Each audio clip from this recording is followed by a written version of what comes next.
Hoje, primeiro domingo de fevereiro, é o dia do homem presbiteriano, né? Então, nós vamos fazer essa mensagem ligando esse dia tão importante e tão expressivo para nós, homens presbiterianos, né? Primeiro domingo de fevereiro, dia do homem presbiteriano, o texto, ele é muito conhecido. E a gente vai ler a parte A do texto, né? A parte A, e acompanhe a leitura. Procure entre o povo homens capazes, tementes a Deus, homens que amam a verdade e odeiam a corrupção. Até aí. Amém? Obrigado, Senhor, por Tua palavra. Obrigado por esta manhã. Cuide da Tua igreja. Abençoe-nos com toda sorte de bênçãos. Pai, na Tua presença nós queremos agradecer por tudo que o Senhor tem feito na nossa vida. Obrigado pela vida dos homens presbiterianos. Homens que têm se demonstrado cada vez mais, quando se enquadram com aquilo que Tu quer, aquilo que Tu prescreveu, eles são homens bem-aventurados. Obrigado por esta igreja, por toda a membresia. É a oração que fazemos em nome de Jesus. Amém.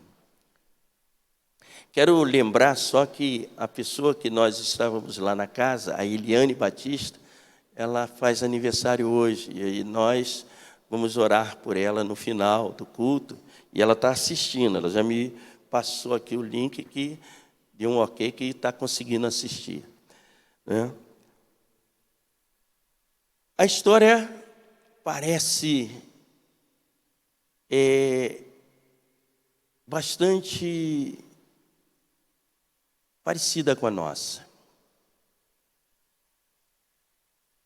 Nós, às vezes, vamos para alguns lugares e a gente, quando chegamos nas casas das pessoas, nós queremos atenção.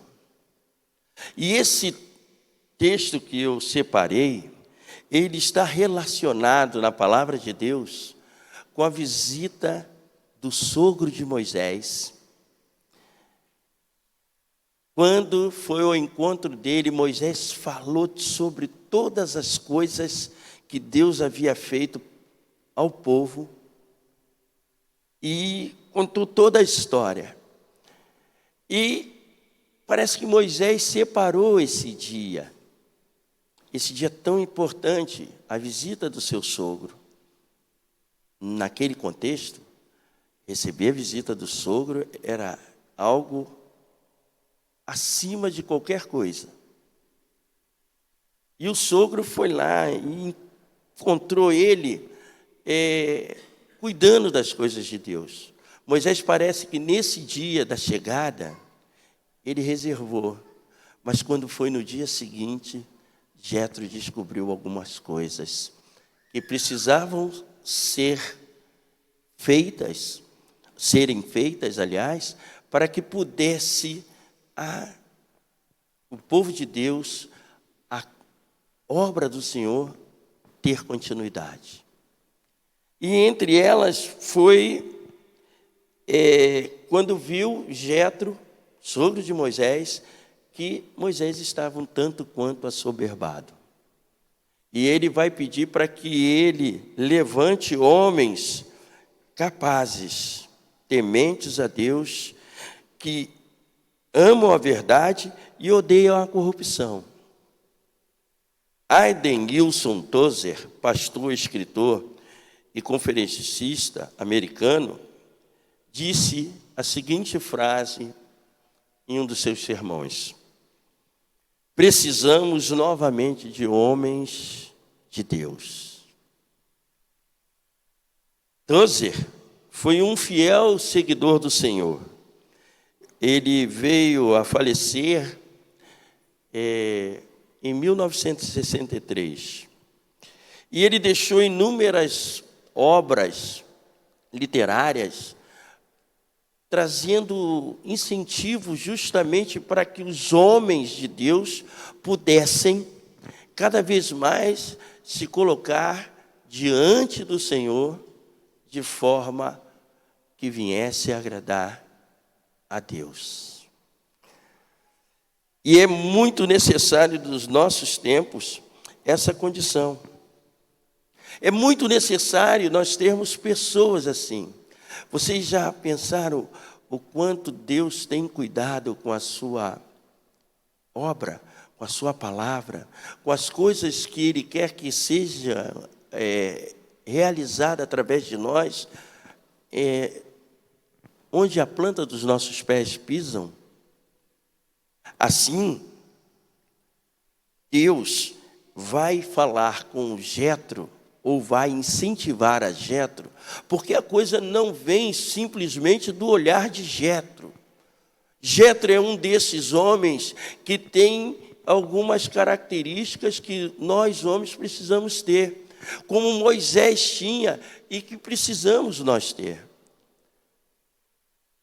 Todos nós, homens e mulheres, precisamos ter algumas posições que venham do Senhor, que venham dele para que a gente possa executar aquilo que ele quer que a gente faça.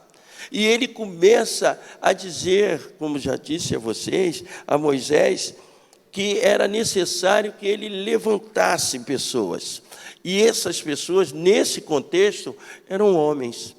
A Igreja Presbiteriana, no seu último Supremo Concílio, baixou uma determinação e colocou em nós, homens, a responsabilidade, principalmente nos pastores e aqueles que lidam com a palavra, para que tenham cuidado maior com a sua palavra e principalmente com as mensagens. A coisa criou-se uma polêmica, mas mostra o cuidado que precisamos nós, homens, ter. Não entenda vocês, mulheres, de forma diferente, sem nenhum conteúdo preconceituoso, mas Deus usou o Supremo Concílio, usou os homens do Supremo Concílio para baixar uma determinação. E eu vejo essa determinação como algo vindo da parte de Deus, não desqualificando, nem querendo tirar a qualificação que tem as mulheres pregadoras do nosso meio, porque entre nós aqui temos mulheres capazes também, que sabem lidar com a palavra, e que o Supremo Concílio tomou uma decisão. Eu vejo como uma grande responsabilidade para nós, homens, principalmente pastores. Então, assim, nós vamos discorrer nessa manhã, tentando trazer posições de homens de Deus. Em primeiro lugar, o homem de Deus, ele precisa se apresentar diante do Senhor, conforme diz o texto. Primeiro, capazes. Pastor, mas quem capacita não é Deus? É. Deus capacita. Quando Deus nos chamou, quando Ele nos convidou, quando Ele fez arder em nosso coração, para que viéssemos cerrar fileiras aqui na Igreja Presbiteriana em Mesquita, ou em qualquer outra igreja que você e eu adentrou, não só homens como mulheres, Ele já nos capacitou para sermos servos. Ele já nos chamou para sermos servos, e essa capacidade veio diretamente do Espírito Santo que adentrou em nós e nos motivou. Assim, nós vamos entender, em primeiro lugar, que os homens de Deus são aqueles capazes. Capazes porque Deus escolheu ele para capacitá-los. Não foi uma escolha assim, eu quero ser capacitado. Não, foi Deus que começou e fez e faz a capacitação em nós. o texto não mostra para a gente, se você pegar todo o capítulo 18, não mostra para a gente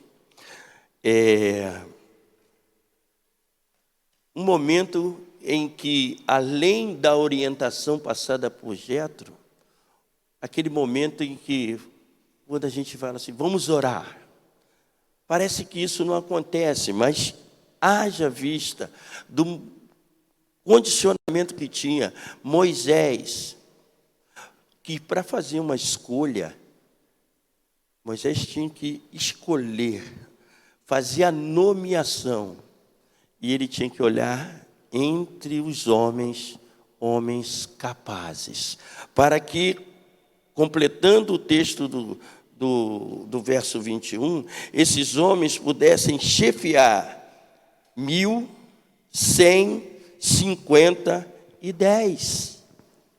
homens que iam ser líderes, que fossem depois capazes de dirimir as questões, as coisas mais atenuantes, mais grandes, podemos assim dizer. Moisés iria participar, mas aquelas que eles pudessem administrar, então precisava ter-se capacidade. Homens de Deus são homens capazes. Servos de Deus, como vocês, mulheres, são capazes, porque foi o Senhor que capacitou cada um de nós. A capacidade que temos não vem de livros. Não, claro que é importante você buscar, né, e ter referência, mas importante é saber se Deus está te impulsionando através do Espírito Santo a essa capacidade. Os capacitados por Deus, eles demonstram que são capacitados. Não fica simplesmente ao léu. Ele fica cheio do Espírito Santo, porque Deus não vai usar dessa capacidade em nenhum outro ser. Vai usar aquele que Ele criou, e lá no final Ele disse, é bom. Deus achou bom ter criado o homem. Então, dentro dessa capacidade, Ele vai mostrar essa condição. Segunda coisa que o texto nos indica, precisa ser temente a Deus. Porque a gente tem um monte de gente capacitada até dentro da igreja, mas tem gente que, às vezes, mostra que não é temente a Deus. Acredita em todo tipo de coisa. Acredita que o carro que ele vai entrar, ele vai virar a chave e esse carro vai chegar lá no destino. Deus quer que esse homem seja temente a Ele. Temer ao Senhor nos traz uma condição de libertação. E essa liberdade faz com que a gente não se demonstre fraco para as coisas que o mundo apresenta para a gente.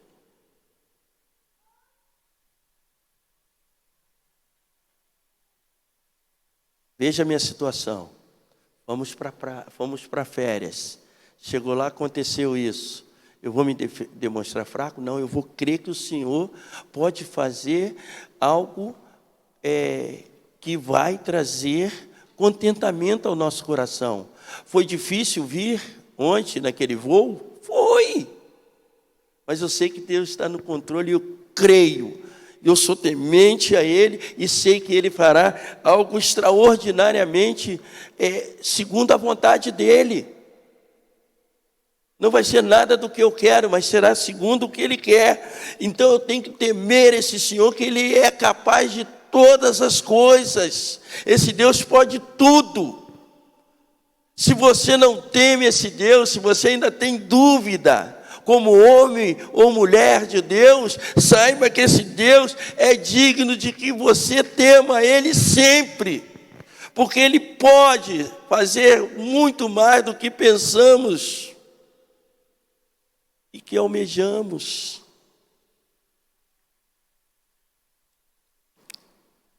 É necessário aos homens de Deus, em terceiro lugar,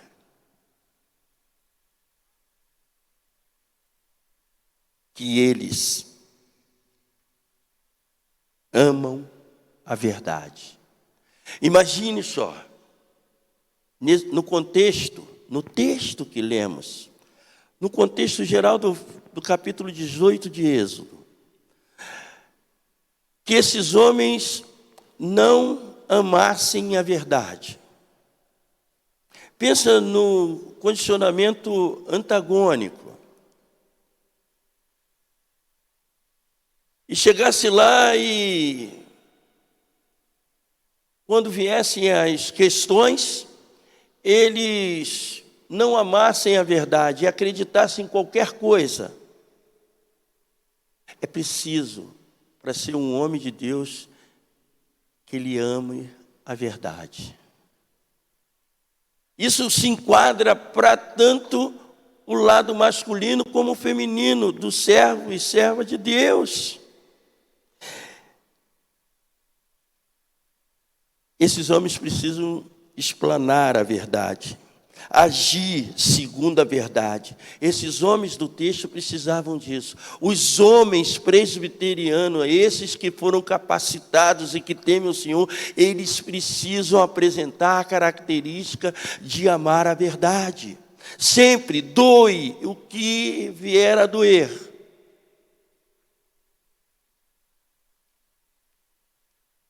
Precisam amar a verdade. E porque se ele não ama a verdade, quando ele chegar aqui no púlpito, ele não vai falar a verdade. Ele vai inventar história, como muitos têm inventado. E tem usado os púlpitos, tem usado a Bíblia, tem dito em várias palavras que expressam que vem de Deus. Mas, na verdade, eles estão falando o que eles acham e não o que Deus quer que fale. Por isso a gente tem esses problemas todos. Porque, olha, nós temos que entender que nós não somos mascotes, não somos marionetes, somos aqueles que somos, por Deus, capacitados, que temem a Ele e que somos também amantes da verdade, que falamos a verdade a qualquer custo. Homens livres, eles amam a verdade e não se amarram no pecado.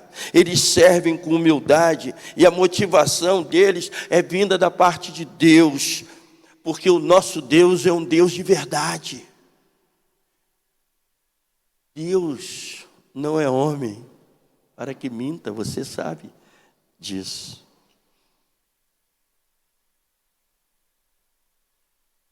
Precisamos saber usar, na hora de uma decisão, a verdade e o que Deus quer que a gente fale. Por isso que o texto chamou a atenção para que esses que fossem líderes de 1000, de 100 e de 10, pudessem serem homens também que se apegam com a verdade. E por último, o texto vai falar, talvez na sua Bíblia esteja lá, ou corrupção ou avareza. Homens de Deus, eles odeiam a corrupção ou a avareza. Eles não seguem impulsionados por essas coisas. O homem de Deus não aceita suborno. O homem de Deus, ele não aceita a coisa ruim. O homem de Deus, ele não se apega à avareza. O homem de Deus, ele não pratica essa vida impulsionada aos prazeres simplesmente pelo prazer. Ele não faz as coisas ao seu bel prazer, pelo contrário, ele realiza aquilo que Deus quer que ele faça. Ele não se corrompe, ele não vai para caminhos tortuosos, ele segue o que Deus está determinando.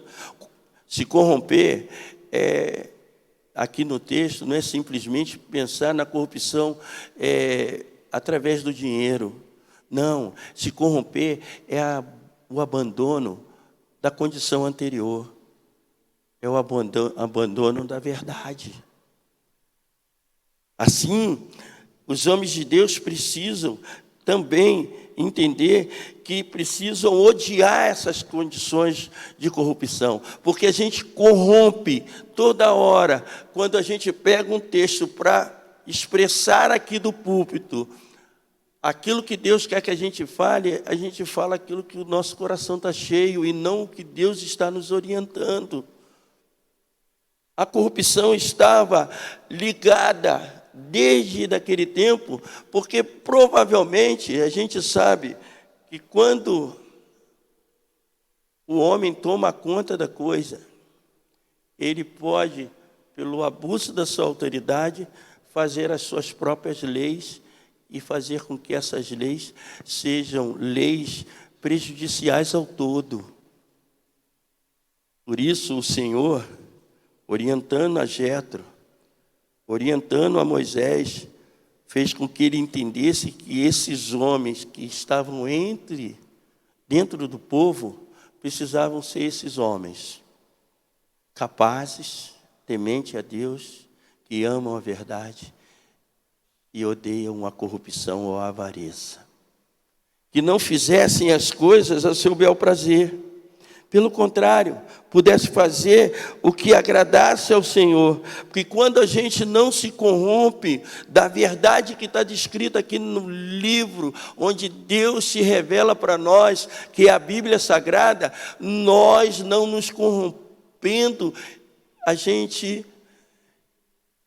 descobre que são palavras verdadeiras, são palavras que vêm da parte de Deus para nos trazer aquilo que Deus quer que a gente venha fazer aqui neste mundo, venha fazer no seio da família, venha fazer no meio da igreja, venha fazer em todo lugar que estivermos, porque nós odiamos o que é contra o que está descrito aqui no livro, onde Deus se revela para nós, que é a Bíblia Sagrada. Assim, neste dia do homem presbiteriano, nós queremos lembrar você, homens de Deus, que vocês precisam estar caracterizados conforme o que está descrito aqui no texto de Êxodo 18, do verso 21, parte A. Nós já estamos caminhando com o Senhor já há algum tempo. E nós precisamos estar dentro dessa posição, porque eu tenho certeza que Deus tem feito você chefe ou administrador de algumas pessoas no tocante à fé. Tenho certeza disso, porque Deus tem colocado a gente para arrebanhar pessoas, para dizer o que Deus tem feito na minha e na sua vida. E nós precisamos fazer isso muito bem.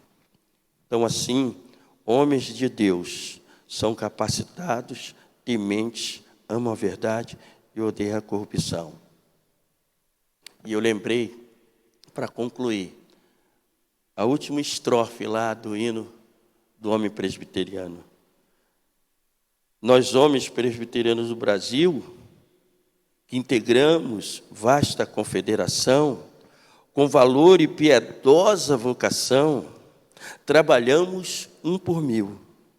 Na gloriosa obra de Jesus o Senhor, poderosa, forte, bela e triunfal, arvorendo com amor o pendão real, exaltando o seu labor, se lutemos por Cristo Jesus, apontando aos crentes ateus o caminho repleto de luz. Ó varões, santos filhos de Deus. Que Deus abençoe você, homem presbiteriano. Que você, mulher presbiteriana, no próximo domingo aguarde. Alguém vai falar alguma coisa também para dizer que vocês são valorosos. Que Deus nos abençoe. Sejamos capacitados, tementes a Deus, apegados, os que praticam a verdade e que só falam a verdade e que odeiam a corrupção. Curve sua cabeça, feche os olhos.